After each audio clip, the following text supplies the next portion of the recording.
This is the Bar Stewards Enquiry. Right? You're talking absolute rubbish. Absolute rubbish. In what way? You were an underachiever in life. I saved your bacon one time. You were gone. You handled that well. I couldn't save you. But you did the right thing. But that's why you don't know anything about racing, John. I didn't say I do. Right? I'm saying that... What have you contributed to racing? You're one of these take-out merchants. Take out all you can. And a huge warm welcome to the Bar Stewards Enquiry Weekend Podcast. My name's Lee Keys of systembet.co.uk, and joining me tonight are two fellow punters to give you the outright fair and winners, hopefully, this weekend to make it a memorable one. Joining me is John Leng of John Joe's Blogspot. Good evening, John. Hey, Lee, I'm hoping for a better week this week. I was going to say I went home last week and kicked the cat, but today I thought it's a very good thing to be saying. I'd end up getting booed every time I touch the ball, wouldn't I? Yes, wrong time for that pun. And joining me also this week to bring some balance to the force to our bad tipping is in good form, Neville Ender. Good evening, Nev. Good evening, everybody. Yes. Yep. Good evening. Neville's fresh off a winner, training Demi Sang to win at Sedgefield the other day. So Neville's in good spirits for this weekend shirt. So, and he's also second in the Naps table. If you look at the profit and loss, Neville's doing quite well at this, unlike Paul, me and John. Anyway, onwards and upwards, we shall go to our best bets and not waste any time. So I'm going to come to you, Neville, for your third best bet of the weekend, please. Right, well, I'm going to go to Newbury, and it's in the Betfair hurdle, which has a rather odd look to it with just 14 runners. Probably lacks a bit of class, but this race generally seems to fall to horses that are have got slightly under the radar, and as much as the handicap hasn't had as many opportunities to rate the horse, i.e. novices.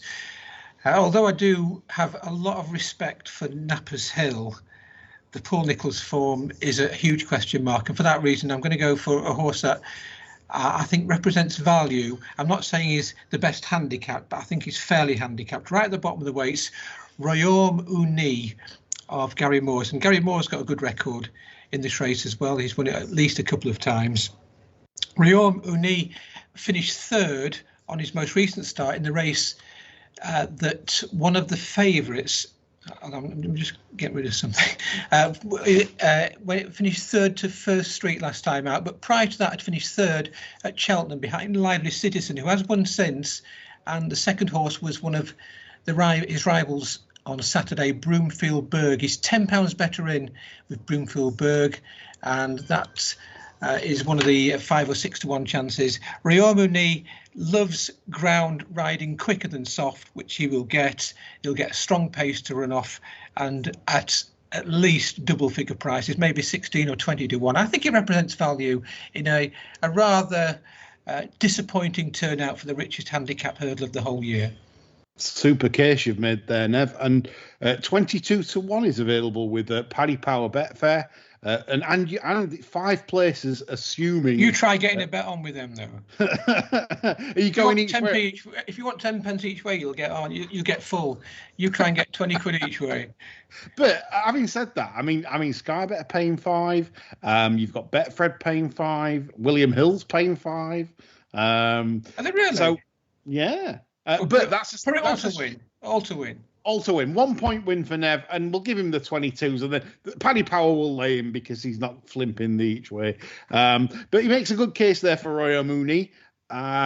Obviously closely matched with Broomfield Berg on that Cheltenham run, so a nice selection there, Nev. A nice price for our listeners. Thank you for that, Roarcast Uni for Nev in the Betfair Hurdle 335 at Newbury. John, coming to you now for your third best bet, please. Well, this week I've had my pace map out. Probably next week I'll have the fucking Ouija board out. Anyway, I've got the 158 at Utoxeter. Yes. And, I'm not quite sure how you pronounce this, so I'll call it Shitty Balco. Chitty Balco, yeah. Yes. you don't have to dig too far into this one, Swam. I thought it ran really well behind Greenbook, three runs back. Yes. Has had half legitimate excuses for the next twice since then. But I think the factor here is that there's no other pace in the race. The horse is 12 to 1. I will be backing it. I will be getting out in running. Whether anybody who's left following me at this stage of the season decides to do the same is entirely up to them. But I think it's like 12 to 1. I think it's 6 points run out. Yeah. So 12 to 1, you on the nose, 1 point win. Yeah, 1 point. 12 to 1 with Bet365, BetVictor, and Sporting Index at the time of recording. Yes, John, I think Chitty Balco is value at those odds, although the only win that he's had has come over at 2.5 mile when he had an easy lead at Bangor. For me, he's probably better at 2 miles, but he's getting on a bit, and you'd like to think that maybe a nice soft lead again, if that plays into your hands and you get that soft lead, certainly there's points to be made there. So I think he's got a half in price. Yeah. 1 point win then for John Chitty Balco and the 158 at Utoxeter. Okay, my third best is very unoriginal, and that's why I've got it as my third best, really. But it's a horse that I do think will win the Arkle, and it goes in the Kingmaker in the 205, and it's Edwardstone. I'm pleased to see Alan King just in a little bit better form last couple of days. He's had quite a lean spell, and Edwardstone I'm a massive fan of. I think this horse has got everything, really. I still think he's underrated. I know this kind of seems daft because of his lofty position in the Arkle market, but I do think he's underrated in that I think he should be shorter. I do. I think he's the one to beat in the Arkle, and I think with the sort of pace set up here for Pleasure will probably go on and bound away. Third time lucky will probably track with Brave Siaska, who's been in tremendous form. But Edwardstone, I think, will get the lead that he needs, and I think he'll win this and win this well en route to the Arkle, where personally I would have him favourite to win the race. So Edwardstone is my third best bet, just a 1 point win at the even money. Probably more or less generally available. You'll probably get even money on the day. I can't see this being a collapsing price. And I expect him to pick up third time lucky late in the day and power away on the running for an impressive success. Okay, we'll come to second best bets. I'll do the opposite way around. Me first, and I'm going to Punchestown on Sunday for their Grand National Trial, which is the 240 race there, and it's a horse that I've basically followed over a cliff.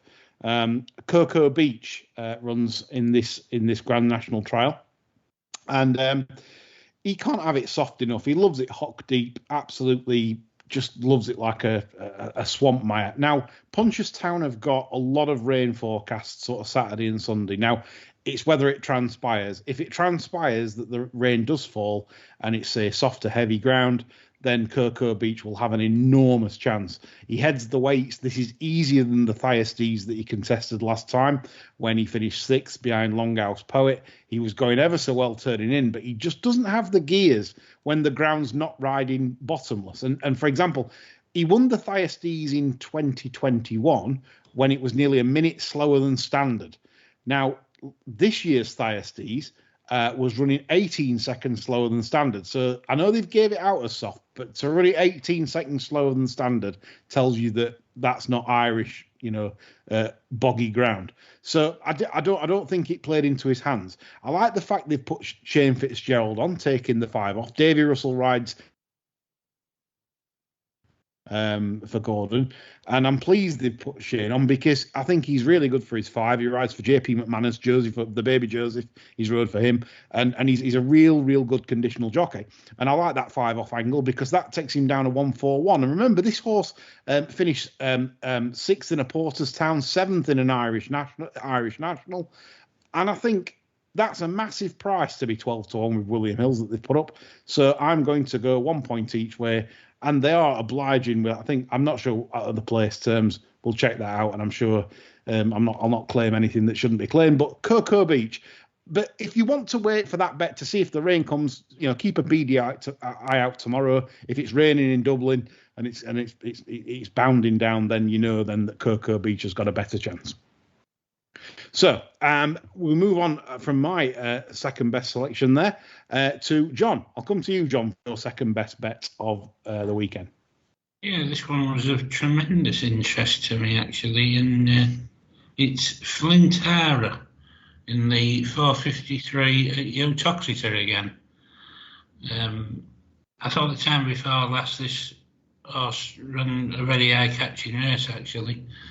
Made a couple of mistakes, was headed at the last, no extra on the run-in, but last time when they dropped the horse in trip, was keeping on in an eye-catching fashion again, and then had to switch approaching the last, really ran on up the run-in, ran right through the line.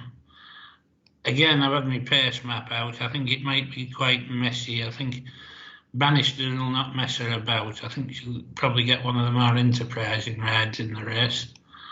And I think probably going up to 2 mile 4 will suit as well. An extra furlong wouldn't have come amiss at Taunton last time. I think 89's a mark that's very workable for the horse. It's a piss power race, isn't it? Yeah. Are we saying that this is on the nose or each way? No, I'm going to go each way at 10s.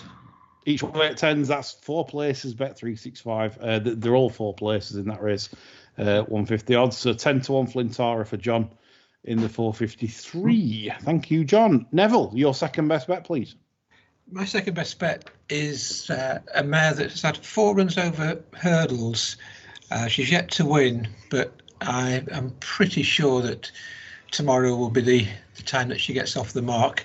It's in the 250 race at Naas, and I was rather pleasantly surprised to see that she's actually second favourite. Mighty Blue of Joseph O'Brien's finished third in the Grade 2 race at the Cheltenham Festival last season for mares, and was rated 133 going into that race. Has been kept to the flat subsequently, did manage to win a listed fillies race at Goren, and comes back here after a break of several months. But you can be pretty sure that Joseph O'Brien will have her ready. Incredibly, she's second favourite. She gets £7 off the probable favourite of Willie Mullins. There's a horse called Govan, who is or was runner-up in a maiden hurdle at Punchestown. But for that horse, well, assuming that Mighty Blue runs the race, then that maiden of Willie Mullins is going to have to run to 140, which I would be rather surprised at, considering it got beat last time. Mighty Blue, in my eyes, ought to be a short price favourite, but at around 13 to 8 or 7 to 4, I'm absolutely gobsmacked, and she looks nailed on. Yeah.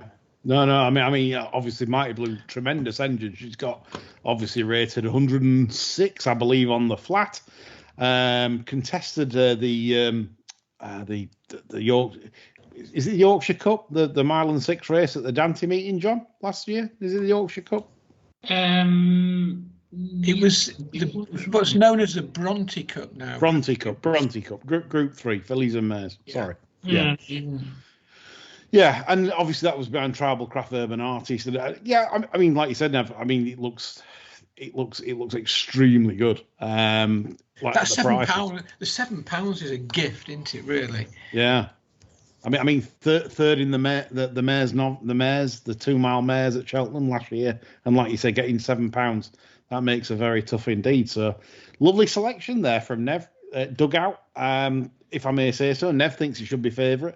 It's 7 to 4 with 888 Sport, bit of 13 to 8 dotted around, 6 to 4 elsewhere, and Nev's is hoping that that can overturn Govan, which is currently favourite. Good selection, Nev. So that sums up the 2 pointers. So now I'm going to the best bets, and I'm coming to you, John, for your first of all for your best bet of the weekend. Yeah, get the rubbish out the way first. Now, This, I'm actually taking Nev on in the Betfair hurdle. If you cast your mind back to the dim and distant start of this jump season, there was a meeting at Ascot where you had some information about Boat Hill. Yes. And we thought he might get away with it, and he didn't. But after that, they've had a brief sojourn into novice chasing. And then everything points to him waiting to have a bash at this. And I think it'll pay dividends because, as we were talking about off air before we started, for the money, it's not the most competitive of races. No. They've done a wise move coming here instead of waiting for the county hurdle or anything like that. And I think off a very similar mark, this horse is tremendous value, around 9-1. Yep, I mean, Brian Lambert that owns it, he'll be there tomorrow, and I'm sort of reliably told that this horse is absolutely in fine fettle, John. And as we know from Ascot, he was quite short on fitness, with view to a chasing campaign in mind. Obviously, the horse didn't look a natural over fences at Exeter, so they've probably sculled him since and probably shelved those plans. And come back over hurdles. So they will be very confident, I would think, off 135. So, John, the prices on the Betfair hurdle at the moment, at the time of recording, are Bootle is 8-1, Bet365, 4 places, or you can. Are you going winner each way? I'm going to go win, sorry. On the nose, 3 points win from John Jur, so 8-1, Bet365 for Bootle, which will be certainly cheered on by connections that are very hopeful of a big run from Bootle tomorrow. Okay, so I will come to you, Neville, for your best bet of the weekend, please. Well, under normal circumstances, I would have said that Mighty Blue was the banker of the weekend. Yes. But the horse that I think is really good value is a horse that hasn't won since 2017, but all of a sudden, this horse is looking extremely well handicapped, and we're going to Newbury for the 150, and it's a horse called Coeur de Lion of Alan King's. And Alan King's horses are absolutely on fire at the moment. They really have hit form this past fortnight.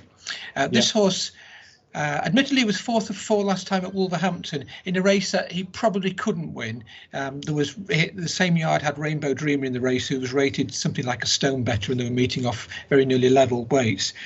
But a close inspection of his form, you'll see that he was running off marks in the 130s. He ran off 137 at Aintree a couple of years ago, not beaten that far in a better race than this.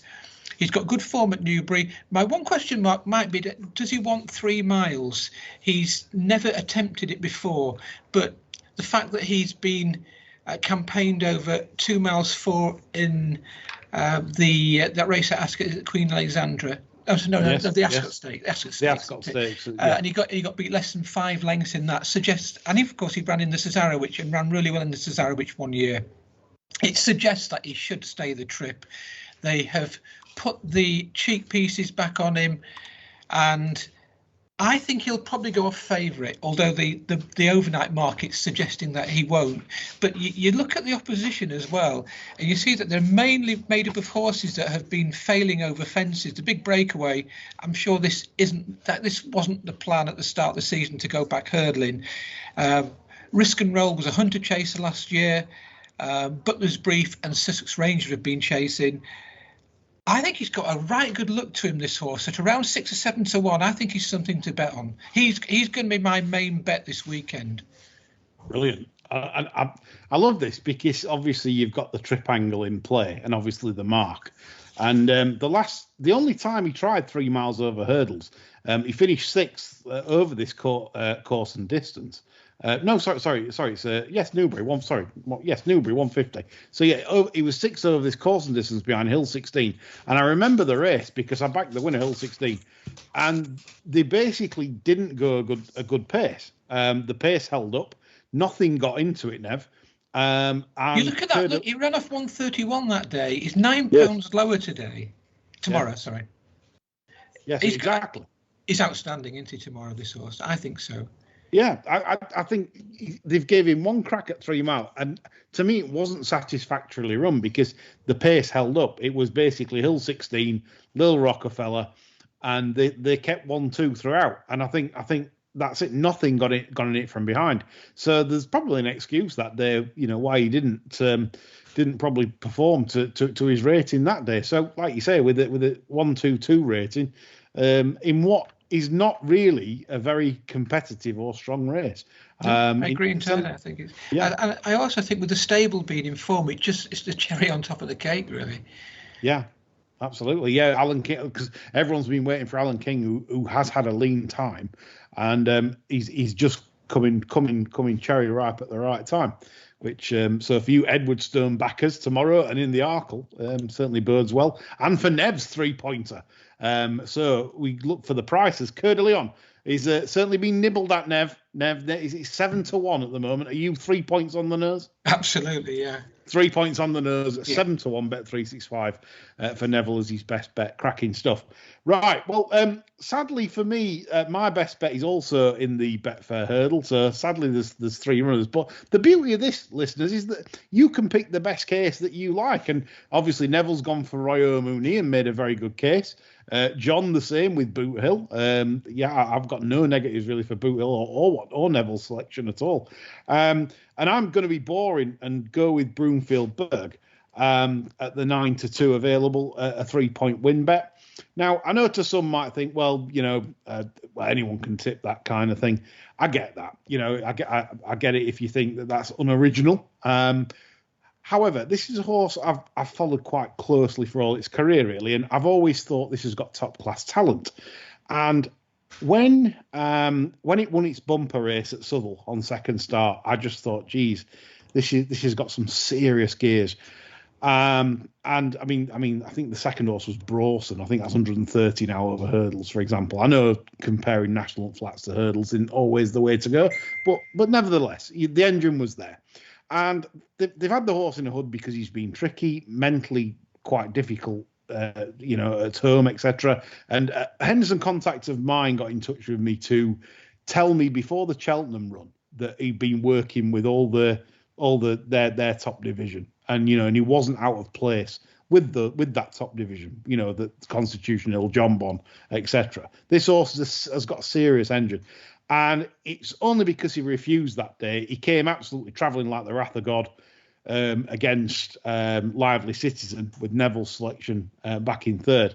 And he just hung into the other one all the way up the running, as if to say, you could either say it's temperament or you could also say it's just an experience. And I'd say an experience and a bit rawness from a mental state, because next time out at Kempton, they took the hood off. And that for me is the key angle. The hood off angle's big for me because the hood, I think, whilst it can settle horses down, it also makes them a bit numb.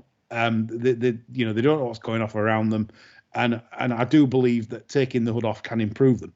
And last time out at Kempton, even though the opposition was nothing to write home about, he impressed me no end. I genuinely think he's a lot better than 134. I think there's few horses in this that could probably say, we could be sort of like just below, say, a grade 1 horse, if you like. And the fact that the John Joe horse is bidding for his repeat win, he's got to give him nearly a stone. I just cannot see that happening. I cannot see him giving a stone to Broomfield Berg. So I'm 3 points win at 9-2, a very confident selection from me. I really do think that this horse is the real deal off 134. And it's one of those where if you can get those favourable each way terms, you might want to play for just because you're getting 5 places. Obviously, I'm not so fortunate, and I'm going to go win. But if you can get the each way terms, obviously getting 5 places each way a pleasure, then I don't think you'll lose your money. I'll be amazed if this horse is out the frame. Despite obviously 2 of my fellow pundits this evening going against me with Roy O'Mooney and Boot Hill, but I wish them well also. So I think we should also mention Nappers Hill though, because I think we should. Because Paul Nicholls is so out of form, He's trading at a 2% strike rate, which is unheard of for him. But this is the best bumper horse he's had on ratings in the past 5 years. I think the Racing Post gave him something like 134 as a bumper horse, and the fact that he put him in a Grade 1 last time out, I think he could be well in. And I'm absolutely fearful of him, Nappers Hill. I think he could go. He could absolutely hack up, or he could come nowhere if the stable are still not firing. But I think this is the 4th selection we've given in the race. But Nappers Hill, I think you have to be scared of him as well. I think he's got a massive chance if the stable can return to something like the best. I agree, Nev. I put up a Nichols bet last week as my best bet, and obviously I paid the price. It ran no sort of race.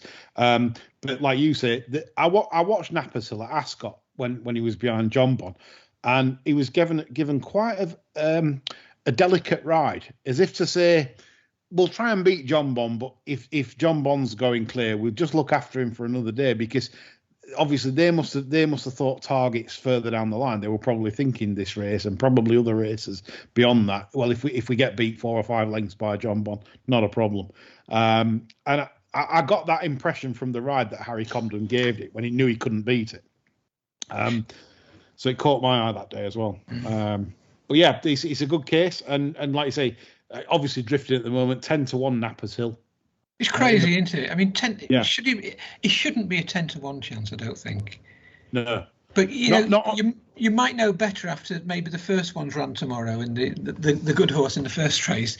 If that runs below form, then maybe Nappers Hill's one to ignore. But if the Brave Man's Game absolutely hoses up, then we'll be all back in favour of Paul Nicholls, won't we? Absolutely. I mean, that's the thing. You make a good point, because he's also at Clanders Oboe as well. Clanders Oboe, yeah. And Hitman, yeah. So if Nicholls, keep the eye on the markets, listeners. This is where you need to be shrewd.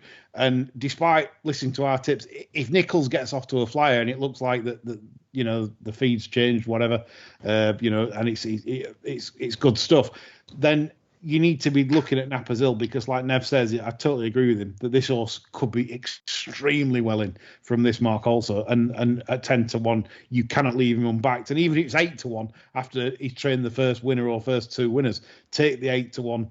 Make sure you don't lose on Nappers Hill, whatever you do in the race. I think that's the best advice we can give, isn't it, on that one? Yeah. Well, I should have a little bit on it, but to say, just to cover my stake on Royal Money, because I think he shouldn't be 10-1. However you look at the race, 14 runners, and he can't be 10-1 if the stable are right. But there's a big question mark over them.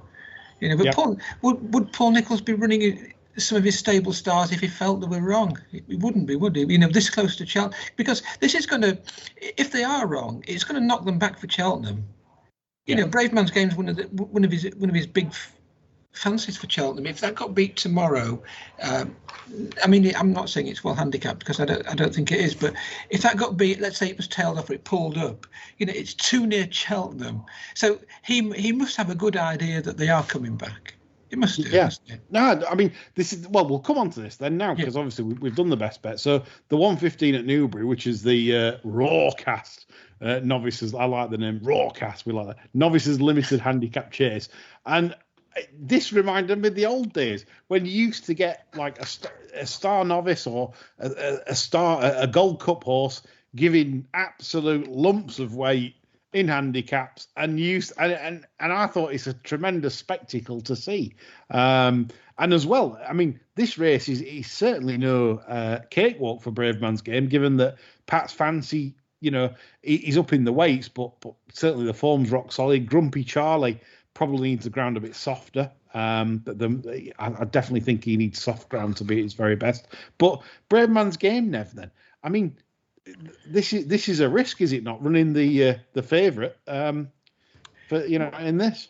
Well, I can see why he's targeting this race, because it's a limited handicap and it effectively puts several of them out the weights. But he runs in this race with nothing in hand over Grumpy Charlie or Pat's Fancy, because all 3 of them are handicapped on their correct mark. Braveman's game has looked brilliant. He's fencing. When he made his debut at Newton Abbot, he beat Fusel Raffles, which was a tremendous effort for his first try of a fences. It back in the just before winter, wasn't it? When he has looked unbeatable. But 159 is a very hard mark to win off, particularly when you're a novice. And when you think that to win a Gold Cup, you want to be around, or to be placed in a Gold Cup, you want to be around 170. This horse is going to have to almost produce a performance of around 165 to win tomorrow. It's no shoe-in, and I'm surprised that he's odds on. But would he be running it if he didn't? He's not going to want to go into Cheltenham with a horse that gets beaten. You know, the horse. You've got to keep the confidence up for horses, and I'd probably take him on. I probably wouldn't have a bet in the race, in all honesty, because I want Braveman's game to win. You want the best horses to go to Cheltenham in the best form, but it's a brave move to run him. You know, the stable are out of form. This horse runs off 159. He's meeting two horses that are on the up, Grumpy Charlie and Pat's Fancy, and indeed the other three, although they're out the handicap, they're no mugs. It's a tough race for Braveman's game. If he wins, he must be some tool. Yeah, no, I echo your thoughts, really. In agreement totally with what you've just said. But it's not, for me, it's nice to see for the game, rather than these 3-runner novice chasers that we kind of get, and one's 2 to 7, one's, you know, I think this is intriguing for punters, and I think it sets a puzzle. John, are you in agreement with what we've said so far? And in terms of entertainment, it's probably a bit more entertaining than seeing Hendo Popeye turn up and 1 to 5, you know, to win a 3-runner novice. Well, this is a lot more interesting, isn't it? I mean, I do, yeah. You know, it's a fascinating big blogger treble tomorrow, isn't it? Really, yeah. It's the Desert Orchid Panto Prince scenario. You know, like where you it is having his conkers on the treble, isn't he, tomorrow? he'll be bouncing after that. After the was it Leopardstown Sunday? Was it where all the favourites went in and yeah, we got a photo of the steak and chips and world-class content. Yeah, and well, there we go. Blogger, not everyone's cup of tea. 150 race. We move on to the 3-mile handicap hurdle, and I believe we have Neville's best bet in here, Coeur de Lion, which we do, of course, and we've highlighted the case for that. I'm with Nev on this. John, are you agreeing? Unfortunately, yes. Yeah. Well, to be honest, Neville makes such a good case, and he is right in that this horse just hasn't had the chances at 3 miles, given that it's not 5 minutes since this was running our rate off the mark in the 90s at Royal Ascot and the Ascot Stakes, for God's sake. Yeah. So I mean, it's clearly well handicapped, isn't it? Yeah, 1-2-2 is a very attractive mark, and very, very well sought out from Nev, so nothing to add there. Then we go to the 225, the Denman chase, Clan des Obeaux. Again, we're all sort of worrying about the form of the Nichols Yard, but 11 to 10 Clan des Obeaux. I'm surprised, Neville, that they've brought Royal Pagaille out so quickly, given the absolute slog at Haydock last time. Yeah, it's only 3 weeks, isn't it, since it went through the mud at Haydock and had a very hard race. Charlie Deutsch was at him, you know, fully from the second last. They were getting the full treatment. He's a horse who's on the improve. Is Royal Pagaille. Whether he's got the speed in potentially a race that will turn into not a relative sprint, but I don't think they'll go a seriously mad pace. Clan des Obeaux's got a good turn of foot. I mean, you don't win King George's unless you can quicken. Royal Pagaille is the improver. We've got this question mark again over the Nichols horse, but I think that an informed Clan des Obeaux will prove too quick for Royal Pagaille. That's not to say that I don't rate Royal Pagaille. I think he's a very, very good horse, but I do think something like an Irish Grand National would suit him better than maybe going for the Gold Cup. That's my opinion. I think he wants a slog rather than taking on speedier types. No, it's not a 2-horse race. Imperial Aura I thought was going well when he fell in the Betfair at Haydock at the start of the season. But he has failed to complete in his last 4 runs, and I suppose a completion will be their main hope.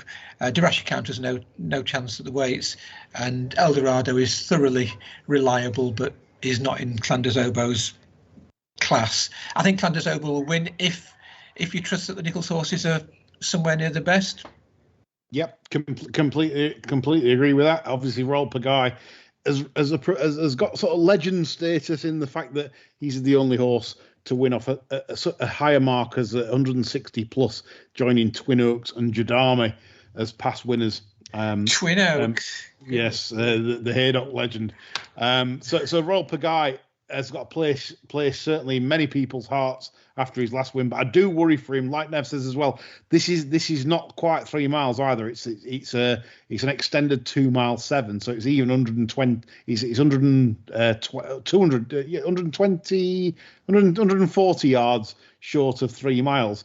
So and this is on probably obviously better ground than what was at Haydock. So I'm totally agree with Nev, and it depends on the form of Nichols. John, have you anything to add to this race?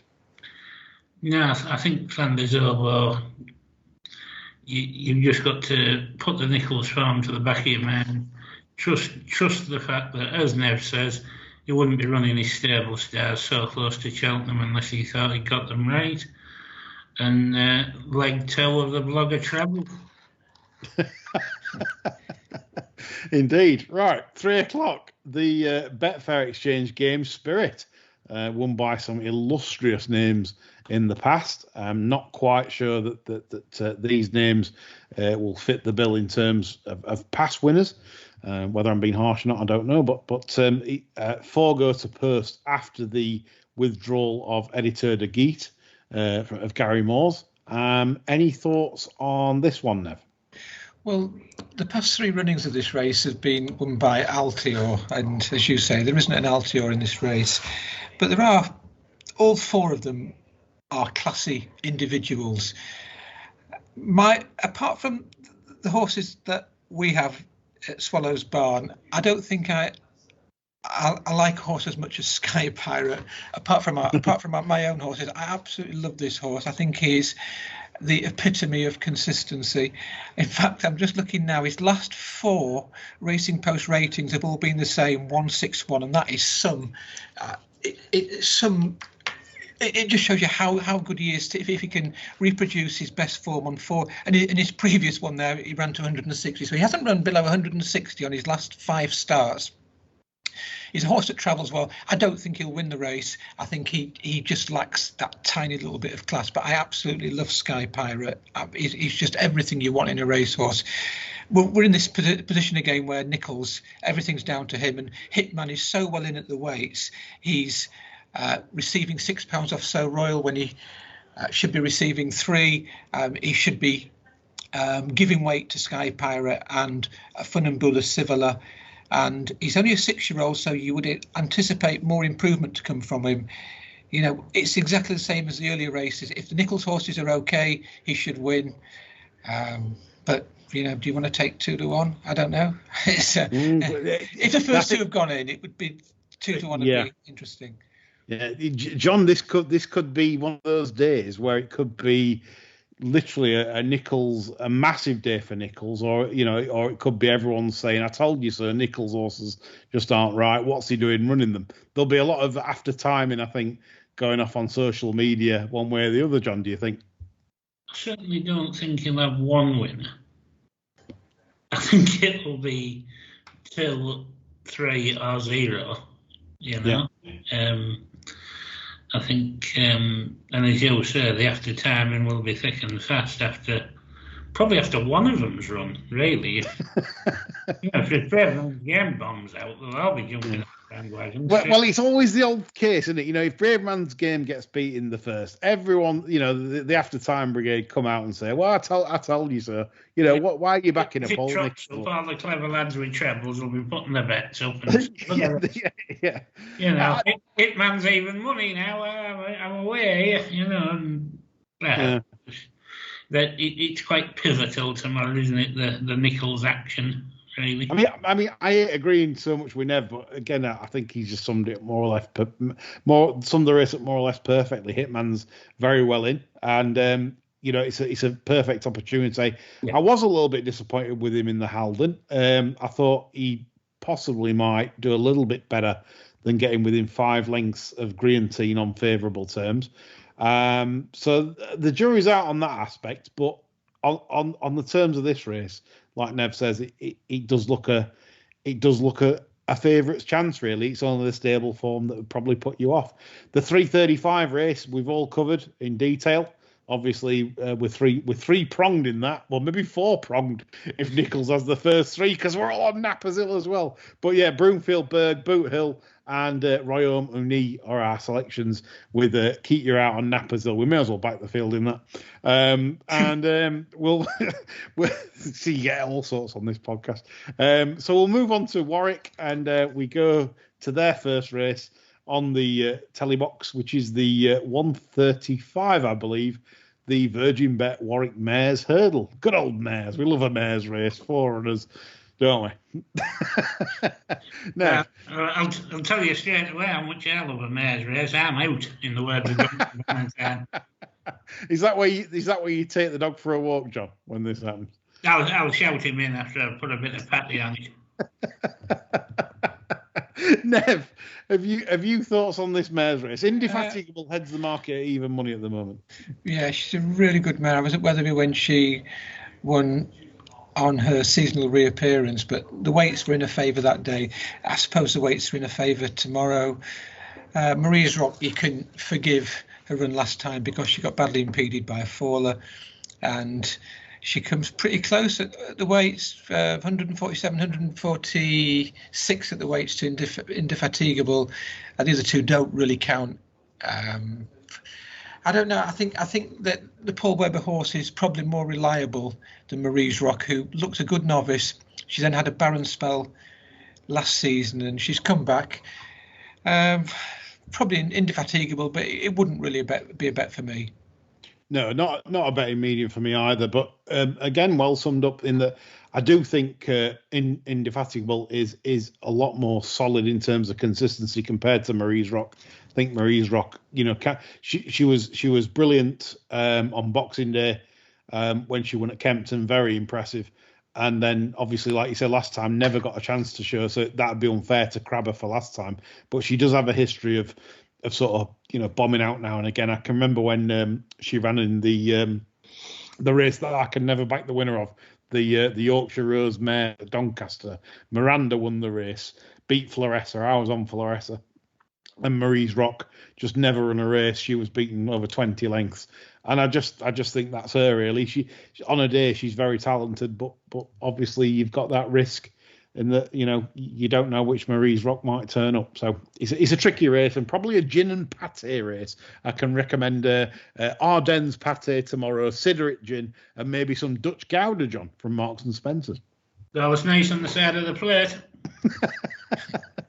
That'll go down well round about that time. Right, we go on to the Kingmaker. I'll sit this one out because I've obviously made my thoughts known about what I think about Edwardstone.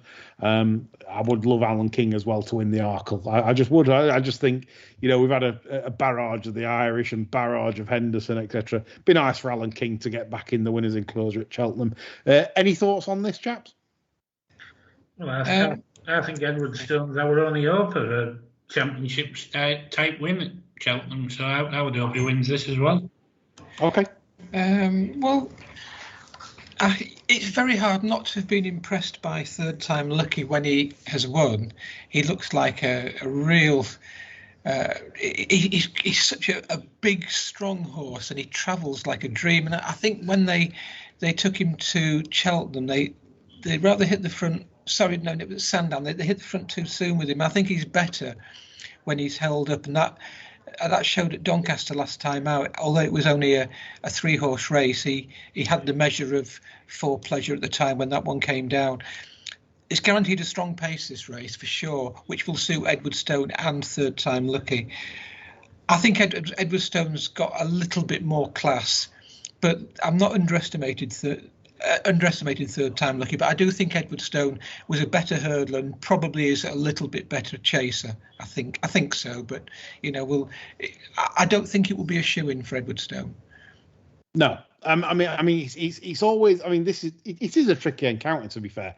But I did think if someone got a gun to my head at even money, are you a backer or a layer of Edwardstone? Then that was the even money was the deciding factor, because despite my liking of Venetia's, I don't think that's in the class of these.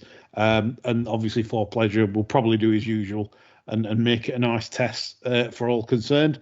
And then it's down to a battle of probably, Nev, who gets in the better rhythm on that back straight for the final time over those 4 fences in a row, and whatever meets them on the right stride and etc. He's probably going to have the edge in the race. What's say, Lee, is that when he reappeared, I know he has won at Warwick as Edwardstone, but when he reappeared, he just didn't seem. He wasn't that fluent on his reappearance at Warwick, Edwardstone. It might have been because it was his first run of the season, but I think Third Time Lucky is the more exuberant jumper, and Warwick is a little bit tricky.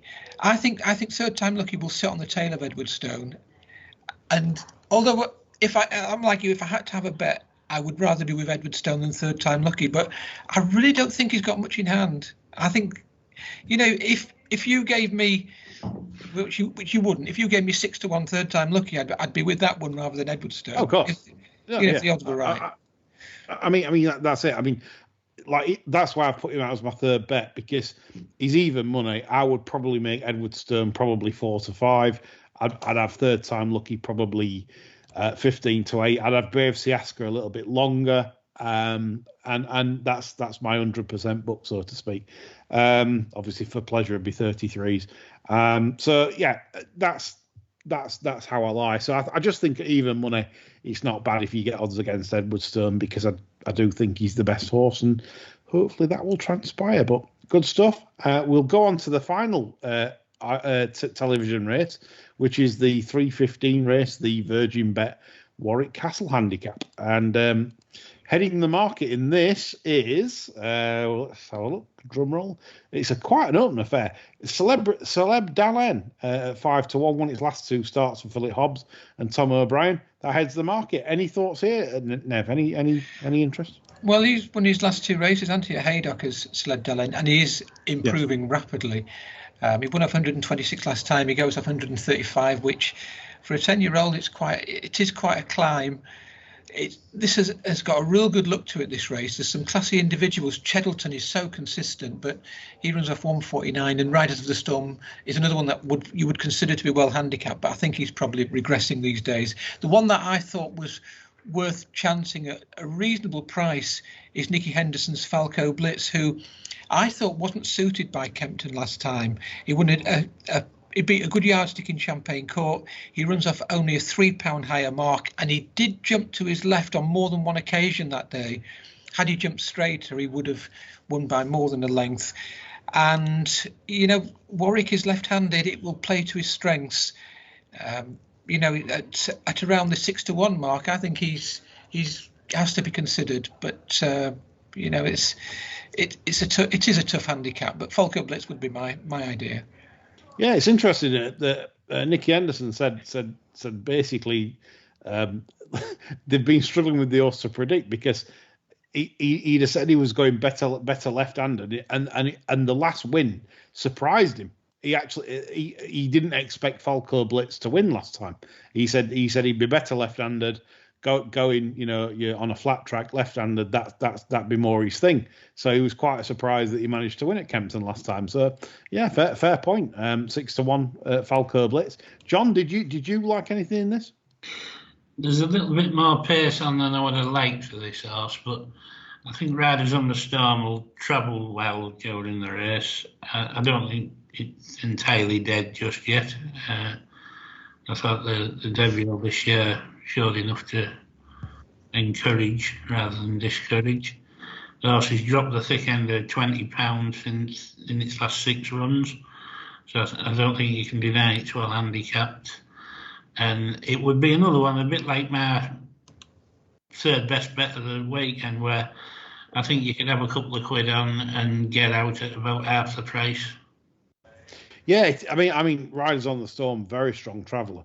Like you say, I mean, he was second to Clan Legend at Aintree on reappearance.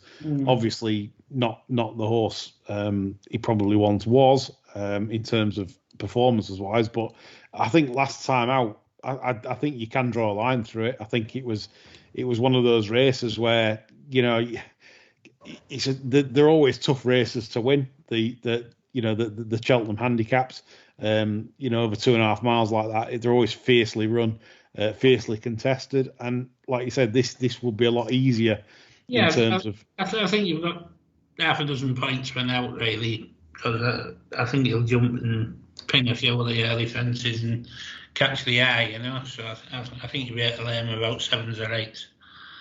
Yeah, no, absolutely. I mean, personally, I mean, I sort of kind of agree with Nev's selection. Why am I agreeing so much with Nev this week? But it's right. I mean, I watched the interview with Nicky after the race at Kempton, and he did basically say that this win surprised him because he was only running here because he needed to run, and he thought it was the wrong way around. He thought the horse wants left-handed. You know, I mean, he has won right-handed. He's won at Ascot, Fakenham, now Kempton, but he says he always seems to want to edge to his left. And I just thought that was interesting after the race. So I'd probably side with that in a very competitive affair. But very tricky days racing, shall we say. Obviously, we've highlighted the fact that Paul Nicholls will have the key to some races on Saturday, depending on the form. I think we can all garner that. And I think it's sort of tread carefully and see where we're at the end of the day. But any other business chaps to add to any other mentions? I'd just encourage people to watch the second race at Nass tomorrow and see how far Journey with May wins by. We'll be out at the Cheltenham Festival. Interesting. Is that one of your favourites, John? Yeah, I'm really keen on that for Cheltenham.